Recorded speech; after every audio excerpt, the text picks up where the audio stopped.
আজকের গন্তব্য আমার এমন একটা জায়গায় যেখানে গত 10 বছর ধরে ভেবেছিলাম যাব, তো আর যাওয়াই হয়নি নড়বড়ে পকেটের জন্য।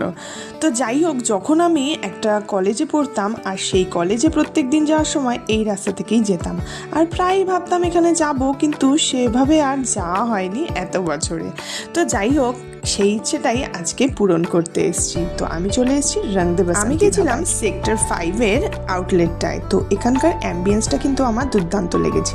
তো ডেজার্টের মেনু দেখতে দেখতেই চলে এলো আমার মেন কোর্সের খাবার। তো আমি নিয়েছিলাম চিকেন হান্ডি আর নিয়েছিলাম মাটন চাম্পারান। শুনেছি এটা নাকি এখানকার স্পেশাল ডিশ। আর সঙ্গে নিয়েছিলাম বাটার তন্দুরি রুটি। তো যাই হোক, এটা কিন্তু আমার খুব একটা ভালো লাগেনি। তো প্রাইসটাও কিন্তু অনেকটাই হাই ছিল। সাধারণ রেস্টুরেন্টের যা দাম তার থেকে প্রায় ডাবলেরও বেশি প্রাইস ছিল এটার। বাইরে বৃষ্টি আর চিকেন মাটন সহযোগে সেদিনের খাওয়াটা কিন্তু দুর্দান্ত ছিল। তোমরাও কিন্তু চাইলে এসে ট্রাই করতে পারো বন্ধুরা। ঘটনা হলো, যখন মাটনের পিসটা তুলছি তখন দেখছি সেটা বড্ড ছোট, কিন্তু কি আর করা যাবে, টেস্টটা কিন্তু দারুণ ছিল। সবশেষে নিলাম একটা ফিরনি। তো এটা ছিল দুর্দান্ত টেস্ট।